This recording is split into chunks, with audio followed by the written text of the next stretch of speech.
Gazi TV, la chaîne du futur, la chaîne où il faut être. Restez tous authentiques. Bon, le débat aujourd'hui va concerner la religion.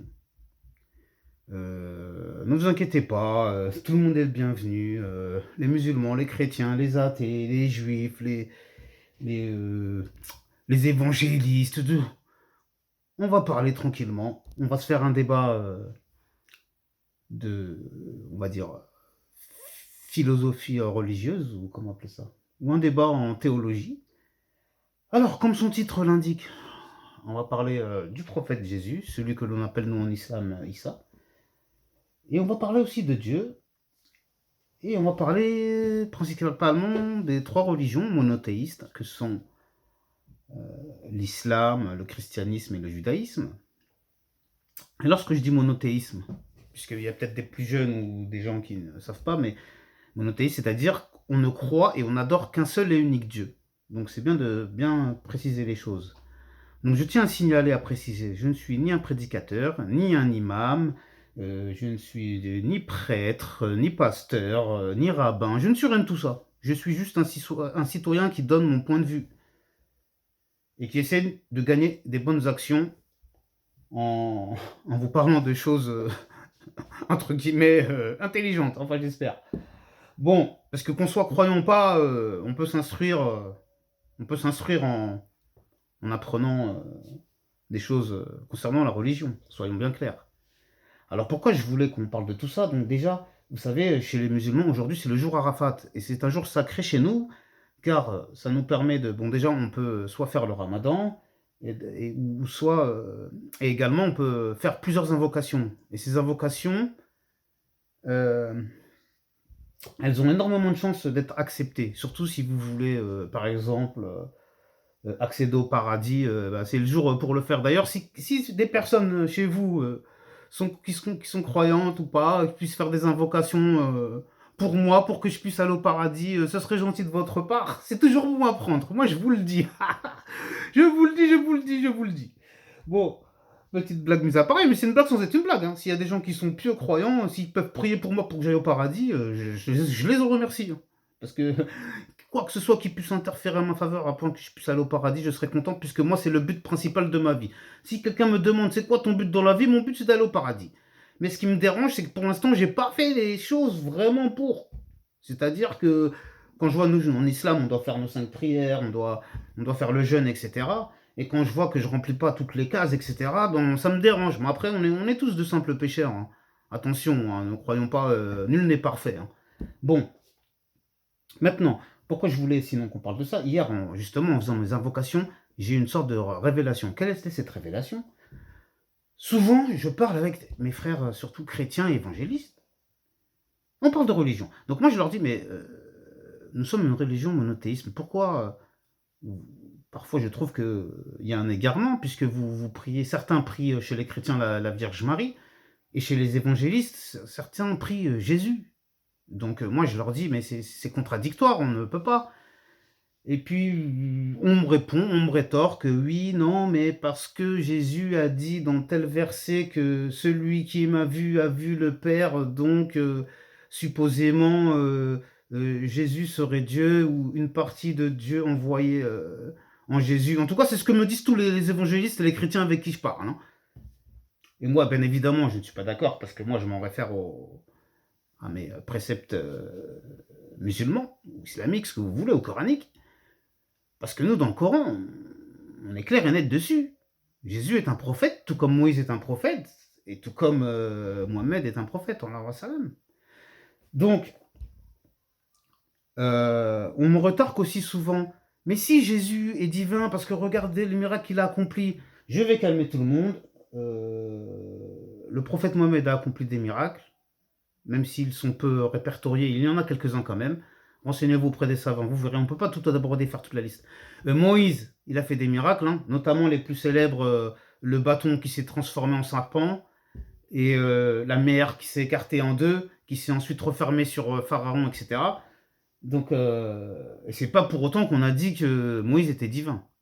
Bon, maintenant, concernant Jésus, pourquoi ça a choqué certains, ou ça peut, mais dans le bon sens du terme, mais parce que il est clair, nous, on le reconnaît. Par exemple, dans le Coran, Jésus, et c'est dans la Bible aussi. Donc moi, pour savoir si les choses sont vraies, je regarde. Est-ce que ça coïncide dans ce qu'il y a dans la Bible et dans le Coran? Si les deux disent à peu près la même version, je vais dire c'est vrai. Mais quand il y a divergence entre les deux, je vais, et bien évidemment, prioriser le Coran, tout comme un chrétien va prioriser sa Bible. Donc, oui, je sais, c'est compliqué de ne pas s'égarer dans tout ça. Donc, concernant Jésus, lui, il a accompli d'autres miracles. Mais restez bien accrochés jusqu'à la fin, parce que c'est à la fin que je vais vous faire la révélation pour moi de ce qui est la preuve que Jésus ne puisse pas être Dieu, malgré tout ce que vous... malgré les convictions profondes que vous puissiez avoir, et j'ai le droit d'avoir les miennes aussi. Donc, Jésus, on est d'accord que il a pris de la terre, de l'argile, un petit peu comme Adam, il a été créé, et ensuite Jésus a soufflé dessus. Et ça a créé le souffle de vie, en fait. C'est-à-dire, il a pris de la terre, de l'argile, après il a soufflé, il l'a dessiné en forme d'oiseau, il a soufflé, et l'oiseau s'est envolé. Donc ça c'est connu, que ce soit chez les musulmans, chez les chrétiens, on est d'accord là-dessus. Il rendait la vue aux aveugles, Jésus. Chez les chrétiens, chez les musulmans, on est d'accord là-dessus. Ensuite, il a ressuscité. Je ne sais pas une ou plusieurs personnes, mais il a ressuscité des personnes, Jésus. Oui, oui, oui. Mais grâce à la permission de Dieu. Et c'est là qu'il y a un problème et que les gens confondent tout. Et les gens disent, mais non, mais s'il a ressuscité des personnes, c'est que c'est Dieu lui-même, etc. Je dis, mais non, mais vous mélangez tout. Regardez, comme j'ai dit tout à l'heure, Moïse, il a écarté la mer en deux. C'est pas pour ça que c'est Dieu. C'est Dieu qui lui a donné la permission de, et voilà.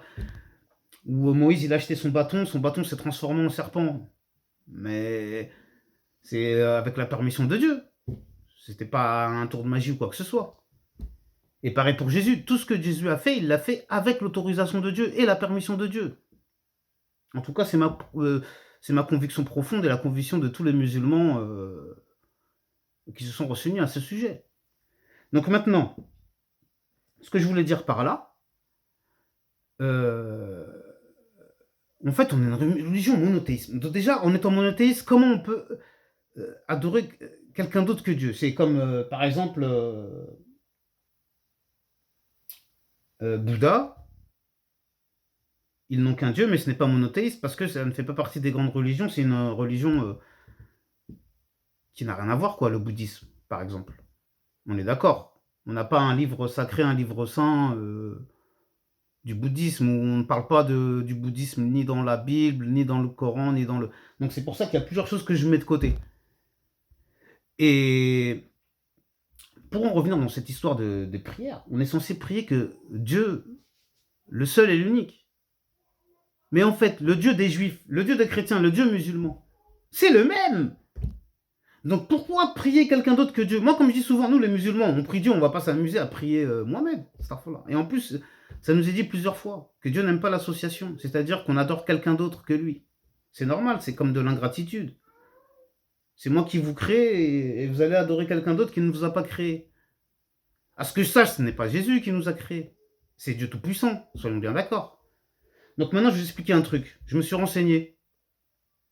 Et hier, pendant que j'écoutais un prêche, j'ai une révélation. Et cette révélation, c'est laquelle? C'est que c'est une chose que je savais, mais que j'ai envie de mettre en corrélation. Dieu ne dort pas. Et ça, c'est clair dans la Bible et dans le Coran. Alors, dans la Bible, c'est l'évangile de Marc qui en parle. Et dans le Coran, c'est peut-être dans le verset du trône, je n'en suis pas sûr. Mais en tout cas, c'est mentionné dans le Coran également. Car Dieu nous dit que s'il somnolait, non, que s'il dormait, ou ne serait-ce que somnolait, toute la terre et l'univers s'écouleraient en une fraction de seconde. Alors vous imaginez bien que si Jésus était la réincarnation de Dieu sur terre, à aucun moment Jésus n'aurait dormi. Alors que je me suis renseigné et Jésus dormait. Et alors maintenant vous allez me trouver quoi comme magie pour me dire mais non, mais en fait, parce que là c'est aussi des fois j'ai l'impression vous faites un déni, les chrétiens, les évangélistes, etc., les catholiques. Même quand on vous explique par A plus B, tranquillement, par exemple, si je vous dis 2 x 3, ça fait 6. Vous allez réussir à me faire une magie pour que le 2 x 3 se transforme en ça fait 5. Ou 2 x 3, en fait, ça fait 7. Ça fait pas 6. Je suis désolé. 2 plus 2, ça fait 4. Mais là, je vous ai expliqué logiquement les choses. Déjà, Dieu, de par sa toute puissance, Même s'il y avait ne serait-ce qu'un atome de Dieu en Jésus, il ne pourrait pas, il ne dormirait pas, Jésus. Tellement la puissance de Dieu est énorme. Je ne sais pas si vous vous rendez compte. Donc à partir de là, je vous le dis encore une dernière fois, si Jésus